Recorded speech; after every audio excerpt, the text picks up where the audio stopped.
এরকম হয়, আমি কিন্তু অনেক মানুষকেই দেখি এই জিনিসটা বলতে, যে তারা সাধারণত বলে যে আমি ফ্রিল্যান্সিং এর কাজ শেখাবো আপনাকে। তো এই যে কথাটা বা এই যে কনসেপ্টটা, এই জিনিসটা আসলে ভুল। আপনাদের সবাইকে জানতে হবে যে আসলে এই জিনিসটা কি। আমরা যখন স্কিল নিয়ে কথা বলি, ডিজিটাল সার্ভিস নিয়ে কথা বলি, আমরা কিন্তু সব কিছু ফ্রিল্যান্সিং, আউটসোর্সিং এই জিনিসগুলো আসলে গুলিয়ে ফেলছি এখন। তো এই কনসেপ্টটা আমি আজকে আপনাদেরকে একটু ক্লিয়ার করে দিব। পাশাপাশি আমরা এই 2022 সালে কোন কোন স্কিল শিখবো সেগুলো নিয়েও কথা বলবো। তো প্রথমেই আমরা জানি যে আসলে এই যে ফ্রিল্যান্সিং এর কনসেপ্টটা, এটা একটু আপনাদেরকে ভেঙে দিই যারা নতুন আছেন তাদের জন্য। তো আমরা যখন কোনো স্কিলকে ডিজিটালি প্রোভাইড করতে পারি, অর্থাৎ ডিজিটাল যে সার্ভিসগুলো আছে, যেমন হতে পারে আপনি কোনো কোম্পানির জন্য তাদের কিছু গ্রাফিক স্ট্যাটিক ডিজাইন করেন, অথবা আপনি কোনো কোম্পানির জন্য ওয়েবসাইট ডেভেলপ করলেন, বা আপনি একটা কোম্পানির ডিজিটাল মার্কেটিং সার্ভিস দিলেন।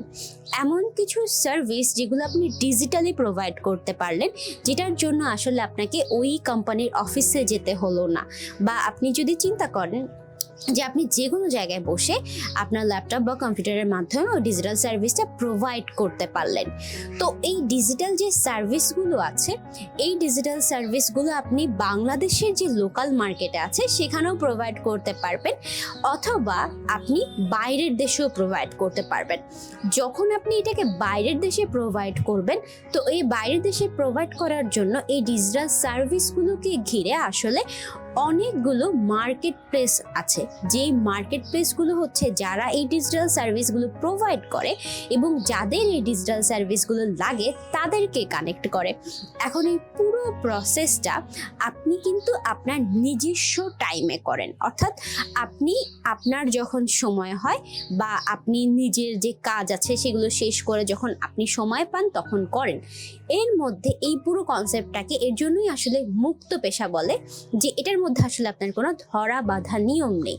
যখন আপনি এটা করেন, অর্থাৎ ডিজিটাল সার্ভিসটা প্রোভাইড করেন, সেটা লোকাল মার্কেট প্লেসে হোক বা আউটসাইড যে অন্য মার্কেট প্লেসে হোক বা যে কোনো জায়গায় হোক না কেন, এই পুরো কনসেপ্টটাকেই আসলে ফ্রিল্যান্সিং বলে। তো আপনি যদি চিন্তা করেন ফ্রিল্যান্সিং মানে হচ্ছে Upwork, Fiverr, people per hour এগুলোতে কাজ করা, এমন না। আপনি আপনার জায়গা থেকে আপনি যদি এই যে ডিজিটাল সার্ভিসগুলো প্রোভাইড করেন বা কোনো ডিজিটাল ওয়েতে আর্নিং করেন, সেটাই হচ্ছে আসলে ফ্রিল্যান্সিং এর মতো পড়ে। তো এর মধ্যে দেখবেন অনেকেই আছে ইউটিউবে কাজ করে, অর্থাৎ ইউটিউবে ভিডিও বানায়, এবং সেটা যে কোনো ধরনের ভিডিও হতে পারে, টপ 10 ভিডিওস হতে পারে। আবার দেখবেন যে এখন বর্তমানে ফেসবুকেও অনেকে ছোট ছোট ভিডিও বানায়। তো এই জিনিসগুলোর মাধ্যমে কিন্তু আপনি ডিজিটালি আর্ন করছেন, অর্থাৎ অনলাইনে আর্ন করছেন এবং আপনার নিজস্ব সময়ে কাজ করছেন। এই পুরো ব্যাপারটাও ফ্রিল্যান্সিং। আবার দেখবেন যে অনেকে ওয়েবসাইটে কাজ করে, অর্থাৎ ওয়েবসাইটে ব্লগ লেখে, ওয়েবসাইট বানায়, অ্যাডসেন্সের কাজ করে, এটাও কাইন্ড অফ ফ্রিল্যান্সিং। আপনি অনেককে দেখবেন যে আমাজনে বিভিন্ন ধরনের প্রোডাক্টের কাজ করে, এটাও ফ্রিল্যান্সিং। সো আপনি যদি অ্যাকচুয়ালি শুধুমাত্র মার্কেট প্লেসে অ্যাকচুয়ালি ভাবেন যে এটা মার্কেট প্লেসের কাজ, তাহলে কিন্তু এই ধারণাটা ভুল। এখন দেখেন 2022 সালে এসে আমরা সবাই কিন্তু কোনো স্কিল শিখতে চাই, আর কোনো স্কিল না শিখে কিন্তু আমরা কেউই কোথাও যেতে পারি না।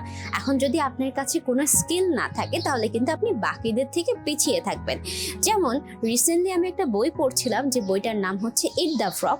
সো এই বইটার ক্ষেত্রে কি হয়েছে, যেখানে বলা আছে যে আমাদের লাইফে যখন কোনো টাস্ক থাকে যেটা একটু তুলনামূলকভাবে কঠিন হয়, সেই জিনিসটা করতে কিন্তু আমরা অনেক পিছিয়ে যাই, আমরা কিন্তু সহজ টাস্কের পিছনে ঘুরি। এর জন্য এই বইটাতেও লেখা ছিল যে আপনি যদি কোনো কিছু মনে করেন কঠিন, সেটা আসলে আপনার ফুল অ্যাটেনশন দিয়ে আগে আগে করে ফেলা উচিত। তাহলে দেখবেন আপনার কঠিন কাজটা শেষ হয়ে গেল, পরবর্তীতে আপনি বাকি কাজগুলো করতে পারবেন। এবং ওই বইটাতে আরও একটা জিনিস বলা ছিল, সেটা হচ্ছে এরকম যে আপনি যদি কোনো কিছু শিখতে চান, তাহলে ওই শেখার পিছনে আপনার একটা গোল সেট করা দরকার। তার মানে হচ্ছে আপনি যখন কোনো কিছু শিখছেন, ওই জিনিসটা আপনি লিখে রাখতে পারেন, ওই জিনিসটার একটা আউটলাইন করে রাখতে পারেন। যখন আপনি ওই জিনিসটা খাতা কলমে কোথাও লিখে রাখবেন যে আমি এই 7 দিনের মধ্যে এই জিনিসটা শিখে ফেলবো, তখন আপনার মধ্যে একটা তাড়া থাকবে। আপনি যদি ভাবেন যে এই জিনিসটা আমি শিখবো কিন্তু আপনি বসে থাকেন, তাহলে কিন্তু এই জিনিসটা হবে না। এখন দেখেন 2022 সালে এসে বাংলাদেশে কিন্তু কারেন্ট মার্কেট প্লেসে 6 লাখের বেশি ফ্রিল্যান্সাররা আছে।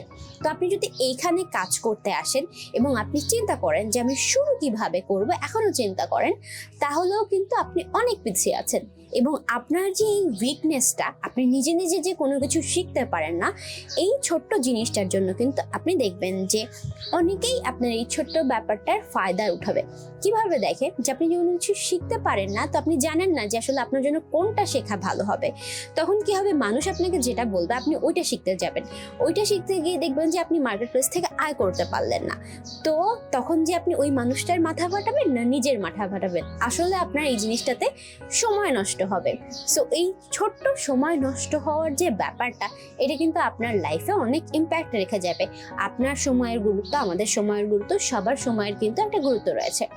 এখন আপনি যখন কোনো কিছু শিখতে চান, তার জন্য আসলে আপনাকে যে রিসোর্সগুলো আছে সেটা আসলে ফ্রি মাধ্যমে আগে থেকে কি করতে হয়, আগে থেকে কালেক্ট করে নিতে হয়। যেমন ধরুন আমি ডিজিটাল মার্কেটিং শিখাচ্ছি, আমি আপনাদেরকে ডিজিটাল মার্কেটিং শেখার কথাটা বলবো যে কিভাবে আসলে শিখতে হয়। তো ধরেন আমি ডিজিটাল মার্কেটিং শিখতে যাচ্ছি, তো আমাকে আগে থেকেই জানতে হবে যে ডিজিটাল মার্কেটিং শেখার জন্য আমাকে আসলে কি করতে হবে। তো এটার জন্য আমি কি করব, হয়তো আপনারা স্ক্রিনে দেখতে পাবেন, আমি হয়তো বিভিন্ন ধরনের প্ল্যাটফর্মে যাব যেখানে ডিজিটাল মার্কেটিং এর কোর্সগুলো আছে। সেই কোর্সগুলো নিব, কোর্সগুলো নেওয়ার পরে ওই আউটলাইনটাকে আমি খাতা কলমে লিখবো।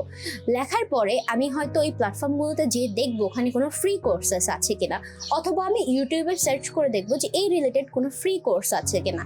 প্রথমে আমি আমার যে ফুল অ্যাটেনশনটা, এগুলো আমি ফ্রি কোর্সের দিকেই দিব।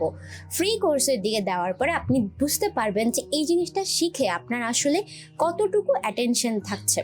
যখন আপনার এই জিনিসটা শেখার ক্ষেত্রে 100% অ্যাটেনশন থাকছে এবং আপনার কাছে ইন্টারেস্টিং মনে হচ্ছে, আপনি যখন কোনো কিছু শিখছেন তখন আপনি যে খাতায় লিখছেন ওইটাকে প্রতিটা মুহূর্তে ক্রস করে দেন।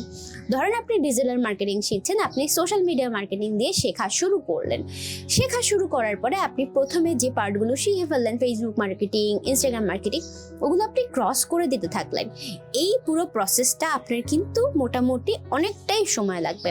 আপনি যদি ডেইলি 3টা ভিডিও করে দেখেন, চিন্তা করেন আপনি ডেইলি 3টা ভিডিও করে দেখছেন অথবা 4টা ভিডিও করে দেখছেন, বেসিক্যালি 4টা ভিডিও দেখলে আপনার 10 দিনে 40টা ভিডিও দেখা হয়ে যায়। 4টা ভিডিও দেখার পরে আপনি 4টা ভিডিও থেকে যে লার্নিংটা পেলেন, যে কাজটা শিখলেন, সেটা আপনি ফেলে রাখলে হবে না, সেটাকে আপনাকে প্র্যাকটিস করতে হবে। প্র্যাকটিস করে ওই কাজের যে স্ক্রিনশটগুলো, সেগুলো আপনার কম্পিউটারে একটা ফোল্ডার করে রাখতে হবে। যখন আপনি ওই কাজটাকে কম্পিউটারে একটা ফোল্ডার করে রাখবেন, তখন আপনার পুরো ব্যাপারটা কি হবে, অর্গানাইজড হবে। এরপরে আপনি এই যে ধরেন 10 দিন পরে যখন আপনি দেখবেন যে আপনার মোটামুটি ধারণা হয়ে গেছে, তখন আপনি এই সেক্টরে যারা কাজ করছে, যেটা আপনার মনে হয় যে এই সেক্টরে যারা লোকাল মার্কেটে কাজ করছে বা ফ্রিল্যান্সিং সেক্টরে কাজ করছে, তাদেরকে আপনি আসলে রিচ আউট করার চেষ্টা করবেন। কিভাবে দেখেন, বাংলাদেশে কিন্তু অনেকগুলো গ্রুপ আছে, ফাইবার বাংলাদেশ আছে, আপওয়ার্ক বাংলাদেশ আছে, এরকম অসংখ্য গ্রুপ আছে। যে গ্রুপগুলোতে আপনি যদি একটা পোস্ট করেন যে আচ্ছা আমি একটু কানেক্টেড হতে চাই বা আমি একটু নেটওয়ার্কিং করতে চাই সেই সকল মানুষের সাথে যারা আসলে সোশ্যাল মিডিয়া মার্কেটিং বা ডিজিটাল মার্কেটিংয়ে কাজ করছে মার্কেট প্লেসে, তো আপনি দেখবেন অসংখ্য মানুষ কমেন্টও করবে। তাদের সাথে আপনি ইনবক্সে যে ভাই কেমনে কাজটা করেন, আমাকে একটু কাজ থাকলে দিন, এভাবে না বলে আপনি তাদেরকে জিজ্ঞেস করতে পারবেন যে তাদের আসলে প্রোফাইলটা নিতে পারবেন, তাদের প্রোফাইলটা দেখতে পারবেন যে তারা প্রোফাইল কিভাবে বানিয়েছে মার্কেট প্লেসে। তাদের সাথে একটা নর্মাল কনভারসেশন করবেন যে ভাই আমি তো কাজ করতে চাই, তো আমি আসলে কিভাবে এই জিনিসগুলো, পোর্টফোলিওগুলো আপনি কিভাবে বানিয়েছেন, বা এই জিনিসগুলো আপনি তার সাথে যদি কথা বলেও না বুঝতে পারেন, তার প্রোফাইলটা নিলে আপনি হয়তো আইডিয়া পেয়ে যাবেন যে আসলে কিভাবে তিনি কাজ করছে। তখন আপনি প্রোফাইল অনুসারে আপনার প্রিপারেশনটা শুরু করবেন। যখন আপনার প্রিপারেশনটা হয়ে যাবে, তারপরে হয়তো আপনি ওদের কাউকে, কেউ না কেউ তো আপনাকে এই ব্যাপারে হেল্প করবেই যে আসলে কিভাবে প্রোফাইল বানাতে হয়। অথবা আপনি যদি নিজে অতটা কনফিডেন্ট ফিল না করেন যে আসলে আমার পক্ষে পসিবল না একা একা শেখা, আমার মেবি একটা মেন্টরশিপ হলে ভালো হয়, বা আমি যদি একটা কোর্স করি, লাইভ কোর্স করি, তখন ভালো হবে, তখন আপনি আপনার নিশ থেকে ছড়ে যেয়ে ফ্রিল্যান্সিং শিখতে চলে যাবেন না। আপনি শিখবেন যে ওই ডিজিটাল মার্কেটিং স্কিলে যেই ক্ষেত্রে ফ্রিল্যান্সিং শেখা যায় সেই জিনিসটা শিখবেন। তো এটার মধ্যে কিন্তু অনেক পার্থক্য আছে। আপনি যদি ফ্রিল্যান্সিং শিখেন, আপনি দেখবেন যে বাংলাদেশে কোনো ফ্রিল্যান্সিং কোর্স নেই যেখানে প্রথমে স্কিলগুলো শেখায়নি আপনাকে। আগে আপনাকে স্কিল শিখাচ্ছে, পরবর্তীতে যে আপনাকে মার্কেট প্লেসে ধারণা দিয়েছে। পুরো কোর্সটা করার পরে আপনাকে কিন্তু ওই চিন্তাটা আপনার মাথায় আসতে হবে, পুরো কোর্সটা করার পরে কিন্তু আপনি প্রোফাইলটা অনুসারে সাজাতে হবে। আমাদের যে প্রবলেমটা হয়, যেহেতু আমার অনেকগুলো কোর্স আছে, আমি জানি যে আমার স্টুডেন্টদের কি প্রবলেম হয়। কোর্সটা করার পরে তারা চুপ করে বসে থাকে এবং তাদের কোনো আইডিয়া নেই যে এই কোর্সটা নিয়ে আমি এখন কি করব। কিন্তু বেসিক্যালি আপনাকে ওই মার্কেট প্লেস অ্যানালাইসিসটা কন্টিনিউ রাখতে হয়। একটা কোর্স আপনি 40টা ভিডিওতে শেষ হয়ে যায়, আপনার লাইফের যে লার্নিংটা আছে সেটা কিন্তু 40টা ভিডিওতে শেষ হওয়ার মতো না। এটা আরও অনেক দূর যাবে। আশেপাশে অনেক sound, I am really sorry for that, but এই জায়গায় বসে ভিডিওটা বানাতে অনেক ভালোই লাগছে। তো এই জিনিসটা আপনাদেরকে মাথায় রাখতে হবে। এটা আপনি যে কোনো স্কিলের ক্ষেত্রে, আপনি ওয়েব ডেভেলপমেন্ট শিখতে যান, আপনি দেখবেন যে আগে কোথায় ফ্রি ভিডিওস আছে, নিজে 3-4 দিন ফ্রি ভিডিওস দেখে একটু আইডিয়া করবেন, একটু ধারণা হবে, তখন আপনার জন্য পরবর্তীতে শেখাটা আসলে বেশি সহজ হয়ে যাবে। আমি একটা কথা বলি, আমি একটা রিসেন্টলি একটা ব্যাপার দেখছিলাম যে গ্যালিলিও একবার বলেছিল যে আপনি যখন কোনো কিছু শিখতে চান বা কোনো কিছু শেখার যদি আপনার মধ্যে ইচ্ছা থাকে, তাহলে ওইটা আপনি আসলে আগে থেকেই জানেন, তখনই যে আপনি জিনিসটা শিখতে পারবেন। যখন আপনার মধ্যে জিনিসটা সম্পর্কে ধারণা না থাকবে, আপনি যখন জিনিসটা শিখতে যাবেন, তখন আপনার ওই ব্যাপারটা সম্পর্কে অ্যাওয়ারনেস বাড়বে। তো আপনি যখনই কোনো জিনিস শিখতে যাবেন, তখন আসলে সেটাকে নোট ডাউন করবেন, তারপরে হচ্ছে নিজে নিজে শেখার চেষ্টা করবেন। যদি আপনার এটার মধ্যে কোনো টাকা ইনভেস্টমেন্ট করার ইচ্ছা না থাকে, প্রথমেই আপনি 10টা দিন নিজেকে একদম টেস্ট করার জন্য এই কষ্টটা আপনাকে করতেই হবে। আপনি যদি এতটুকু টেক স্যাভি না হতে পারেন, তাহলে এই যে দুনিয়াটা, এটা আপনার জন্য না। এটা তখন আপনি, যেটা আমার সাজেশন থাকবে, আপনি পড়ালেখায় মন দেন, পড়ালেখা শেষে হয়তো আপনি একটা চাকরি পেয়ে যেতে পারবেন। কিন্তু আপনি যদি এই সেক্টরে আসতে চান যেখানে আসলে অনেকগুলো মানুষই ট্রাই করছে, সেই সেক্টরে আপনি কাজ করতে আসতে হলে আপনাকে একটু না একটু হলেও পাথর ভাঙতে হবে। যদি আপনি পাথর না ভাঙতে চান এখানে, তাহলে এই সেক্টরটা আপনার জন্য না। আজকে এই পর্যন্তই। আপনাদেরকে পরবর্তী ভিডিও দেখার আমন্ত্রণ জানিয়ে আজকে আমি বিদায় নিচ্ছি। আমি আপনাদের মেন্টর জয়িতা ব্যানার্জি। পরবর্তী ভিডিওতে আপনাদের সাথে দেখা হবে। টিল দ্যাট, সবাই ভালো থাকুন।